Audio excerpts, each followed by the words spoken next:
Okay, here's your video. Here's all your parts, not everything, but we got most of the parts laying here. These would be your 3/4 boards. Those would be your firing strips. These will be your 2x4s, each a different length. Alright, one is 48, then you have a 24, a 20, two of them 16.5, and a 12, and then a short block. On the firing strips, you're going to have a 27-inch, a 24-inch, two 9-inch, two 4-inch, and an 8-inch. Now once you have all those cut, you're going to take your 27-inch piece and you're going to measure back from the end 3/4 of an inch on one end and cut an angle. Then when you go to the other end, you're going to measure the bottom 3/4 back and cut an angle. So when you look, both angles are the same. They're both running the same direction. Then you're going to add a hinge on one end in the middle. Just flip it over. There'll be a hinge on the other end. Obviously all your hinges will be the same size. I'm using what I have. Okay, start with your 1/2-inch dowel rod. You're going to run 2 nuts down on the dowel rod on each end so you can put your tire on. Now you're going to slip one washer on against the 2 nuts. And make sure there's 2 nuts because later you're going to tighten them together to make it lock. And you put your tire on. Then you're going to add a washer. Now you should have another 1/2-inch nut with vinyl plastic in it. It's called a self-locking nut. So when you tighten it down, you don't tighten too tight on the wheel to keep it from moving. Okay, and we're going to do the same thing on the other side. Drop one on. One on the outside. And again, this is a regular nut, but you want to use your vinyl nut so that it's self-locking, so it doesn't tighten too much. Then we can use one board or 2 to stack up so we can get the right height. So it makes it a little easier to work. There you go. Now we're going to anchor the axle, the all thread, down to the wood with 4 screws. Once you get your last screw in, you're going to tighten those up and you're going to set this aside. Okay, you're going to take your 16.5-inch board and your 48-inch board. You're going to mark the center of that at 8 1/4. Now I already have my holes drilled. I'm just trying to stay ahead of the game here, so I'll show you what we're doing. So you stack these 2 together and put a square on it like this from the edge of here and here so that they stay even and square. And then you're going to take your drill with a 1/2-inch bit and you're going to drill a hole through both of these boards so that your 1/2-inch bolt will go all the way through. Okay? Alright. Okay, you're going to put one washer on. You're going to slip it through the bottom of the board. Then you're going to put 2 washers in between so that it lets it spin freely. You're going to set your next board on top you drilled through. Put that on. And one more of these nuts with a vinyl top, not the kind I have. It's a self-locking nut, so when you tighten it down just snug so that this will still turn. This is your steering. Okay, now it's time for some eyelets. We're going to come back 1 inch from each end and then come in 3/4 on each end. So we're back 1 inch and then in 3/4. Now I pre-drilled the hole so that the eyelet would fit. You don't have to pre-drill it, but it makes it easier. Just make sure your drill bit's not bigger than the threads of the eyelet.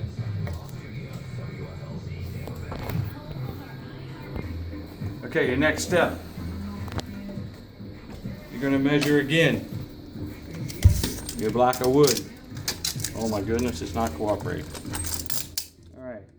Your board is 16.5, so you're going to mark 8 1/4. And you're going to put your board, your 48-inch board, right in the middle. Again, you're going to use your square to make sure you're even. Put 2 screws diagonal across from each other.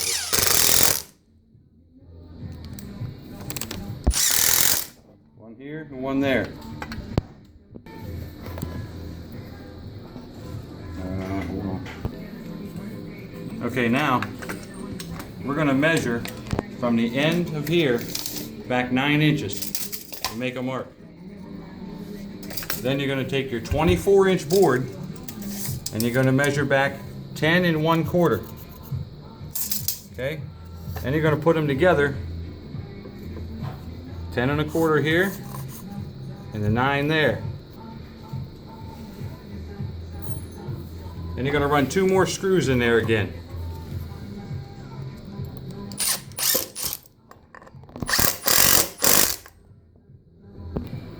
Okay, now we have your 12-inch board and your 20-inch board. Your 12-inch board, you're going to make it even with the back. And your 20-inch board, you're going to make it even with this front right here. And then it's going to extend back because your drill's going to set here. And the same thing again, we're going to put 1 screw at each end of this one, 1 screw at each end of this one. Okay, you're going to take your 24-inch furring strip. Now I'm using plywood. It looks a little different than what you have, but it'll work. Now you're going to make a measurement from the back all the way down to 35 inches.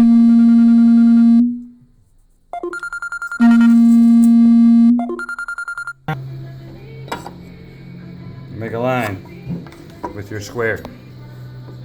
Then we're going to put this on.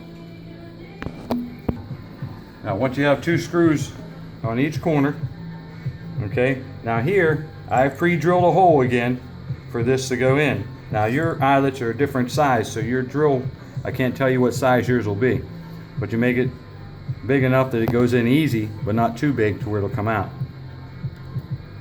And make your eyelet straight. I'm sorry. Ooh, straight this way. Okay. Okay, now we have all your brake pedal and assembly. All right, one board, you're going to measure down 3 inches, okay, and put a hinge on it. The next board, you're going to measure down 5 inches and put a hinge on it. Now the hinge is going to go the opposite way. You see how these are set up. Now this one is going to come down 3.5 inches, and it's going to go that way. So we have 2 of them like this, and 1 of them the opposite way. Okay, the brake pedal piece that you measured down 5 inches, you're going to take the 27-inch piece that you put 2 hinges on. Okay? You're going to put this, you're going to flip it over, and you're going to come down from this end to here 5 3/4 of an inch. And you're going to line up this angle cut right at that mark. And you're going to turn it on its side, which, let me turn this around for you. Actually, I'll flip it upside down, make it easy to work. You're going to hold this piece right here.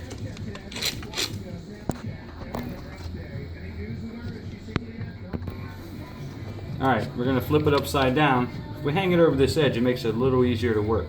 Now we're going to put screws in here so that this thing will move. Now you put all 4 screws in. I'm only putting a few in at a time. Now here's the one that was opposite, that was down 3 inches. Okay, we're going to come down to 5.5 inches down here and make another mark. Then we're going to stand it up and we're going to put this piece on right at that mark. Then we're going to screw it together like we did the other one.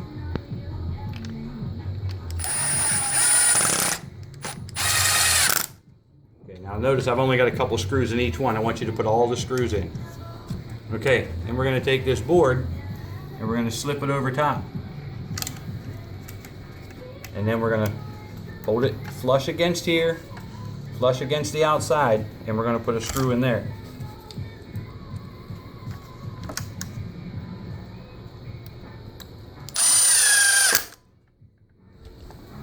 Okay. Now we're going to come to the front and let's measure in from the end 6 inches to the edge. Then we're going to put our screws in this hinge. Oops.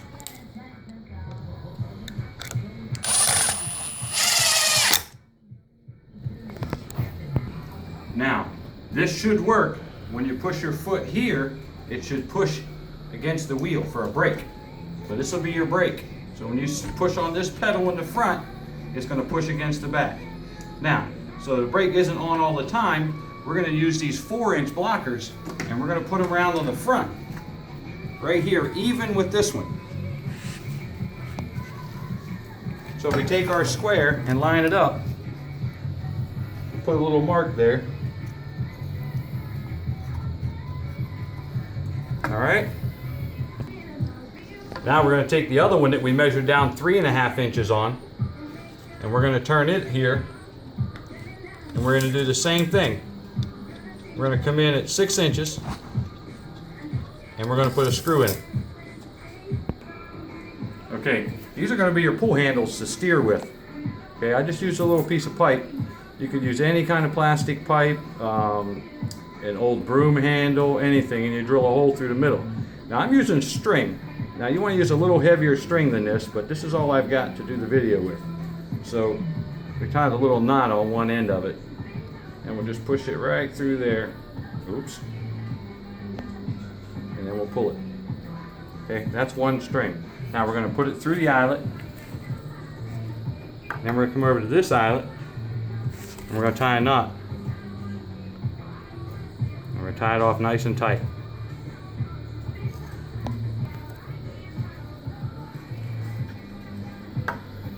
Alright, we're going to repeat that step with the other side. We're going to go into the front eyelet and we're going to tie it off in a knot. Now, the length of this rope is going to depend on where you set your seat. So I'm just showing you this now, but later you'll want to go ahead and put these on, but you're going to see I got one longer than the other. So you want to get them both at the same length.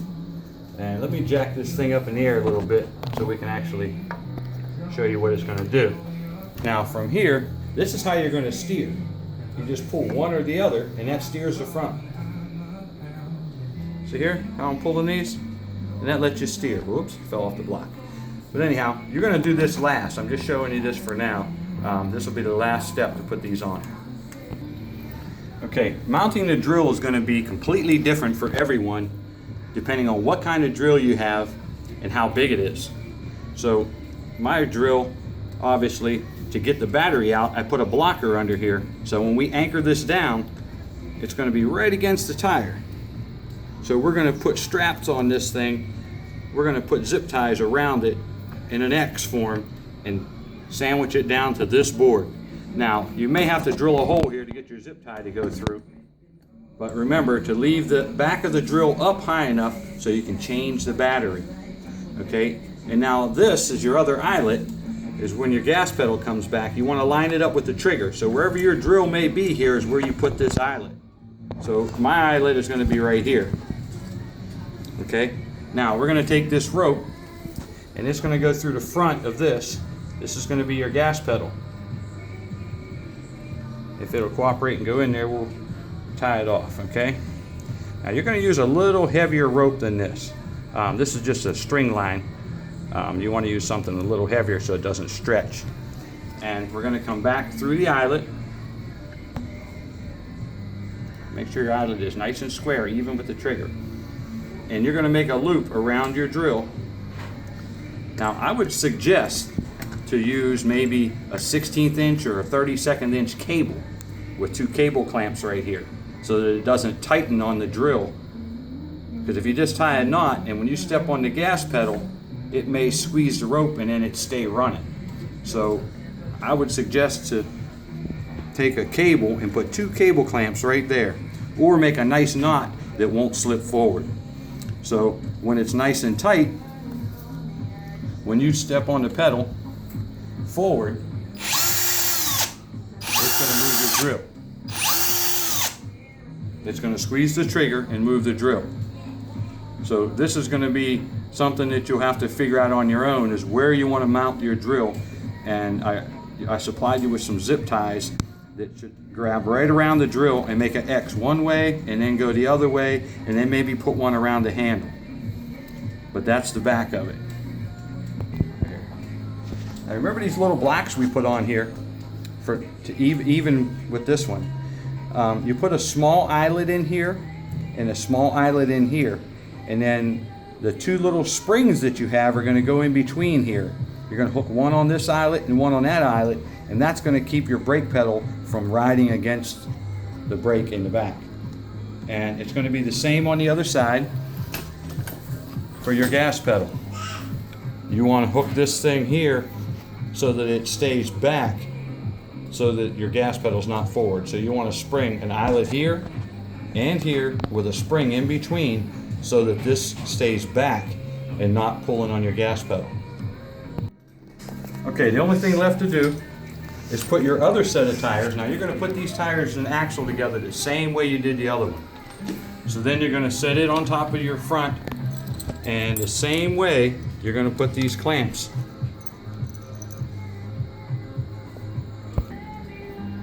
Okay, once you have those in place, you can turn your machine back over. Now make sure you don't get too close to your bolt here when you put your axle in. Then you flip your car back over, and obviously I only had 2 sets of wheels, so I took the back ones and put them up front just to show you how it's going to work. Now these are your steering again, and they're going to move right and left as you pull it. So that's your steering. Now there is one other way you can make your steering work without using these.